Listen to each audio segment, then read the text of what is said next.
Hello and welcome to this edition of Hornet Pride. My name is Robert Buskirk and I have the privilege of serving this community as Superintendent of Schools. The arts are a critical part of the educational experience here at Monroe, and today we're kicking off our first episode of the school year by spotlighting a handful of the incredible programs we have here to offer. I'm here with some of our fine arts staff to learn a little bit more about the performing arts programs that Monroe has. If you could take a second to introduce yourselves. Hi there, my name is Brandon Langjahr. I am the 7 through 12 choir director here, and I also teach or produce the fall play and spring musical. Hi, I'm Cindy Pelfrey. I teach junior high and high school piano, high school guitar, and music tech, and I assist with the 6th grade band. Hi there, my name is Luke Brinkman. I'm the director of bands here at Monroe. I teach 6 through 12 band, marching band, and pep band. When are students first introduced to music here in Monroe? Here at Monroe, we have a wonderful exposure to music starting from the very beginning. In the primary building with Mrs. Moon, she does an awesome job laying that groundwork, and then they move on up into the elementary where they have Miss Kindred and Miss Badgett, who then build on that and create awesome music opportunities for our students. And then in the 5th grade, they begin playing recorders, and then in 6th grade, they have the option to do choir and band. And then in junior high and high school, they get all kinds of different options for piano and guitar and music tech, as well as choir and band. Great. Why is music such an important part of education? So the big thing with music is it is very cross-curricular.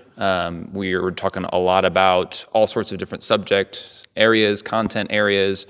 We learn about the science of sound. We learn how to, we've got some kinesthetics going on where we're tapping our toe while we're playing. On top of that, it's a very cerebral thing. Studies have shown that both sides of the brain, the left and the right, are kind of shooting off fireworks when individuals are performing on instruments or singing. And on top of that, by the nature of our courses, the education is differentiated. We have students singing different parts. We have students playing on different instruments. And so it allows those students to be in a group setting, but also to be individuals. What's your favorite part about teaching music? I think for me, it's the connection that we have when we're singing in an ensemble together in a space like this. In today's world, we're so oversaturated with cell phones and technology and social media that we don't really get to have this real personal connection with each other. And I think therefore we lack, compassion and empathy. And so in my choir program, one of the great things about music and teaching it is that it is a universal language. It transcends barriers. In our choir program, we sing a variety of different languages. We expose them to music that's from different cultures and from different time periods. And so when we sing to an audience, we are telling that story and sharing that story with our community and our society. And I think that for me, it's while music literacy is super important, teaching them to read music, I think the number one thing I want them to learn is teaching them to be better human beings. Great. I've said this before, but I really believe that our music program here at Monroe is top notch, and I don't know if there's a better one around. And seeing the three of you work so well together and cooperate and help each other out, all that does is benefit our students. So I appreciate everything you guys do every day. So next up, we are taking a trip to Monroe Primary to hear from some of our visual arts teachers. I'm now with our elementary and primary art teachers. They're going to share a little bit about what they teach and some of the projects they've been working on. But first, take a minute to introduce yourselves. My name's Christine Rilling, and I work at the Monroe Elementary School. My name is Lauren Marcum, and I also work at the elementary school. My name is Ariel Rice, and I teach at the primary school. Great. What kind of art classes does Monroe Schools offer? So in kindergarten through 12th grade, our Monroe artists are exposed to a variety of artistic mediums and techniques.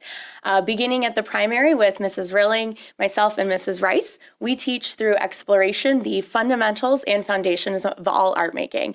As students get into 6th grade, they are able to choose art as an elective, so similar to band or choir, where it is an all-year class.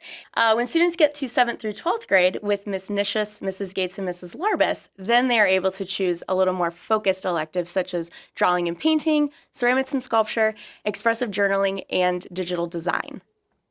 Great. What are some of your favorite projects that you have done with your students? Actually, all of them are our favorites, but we do some focused around making connections with our students in different ways. In second grade, we work on the color wheel, inspired by a book written by Amy Bates. It teaches not only about inclusion, but how to make sure that everyone's taking care of each other. This magic umbrella gets bigger and bigger, and our second grade students learn about the color wheel. We also make connections with some of our local artists. This is a cardinal inspired by Charlie Harper, Cincinnati artist, and our third graders love to get into making these shapes and splattering snow paint as we get into the winter months. Great. Awesome. So what's the best part about teaching art? There's a lot of awesome things about teaching art, but we've pinpointed a few. I love getting to provide an environment where students can express themselves freely and be empowered in their decision making.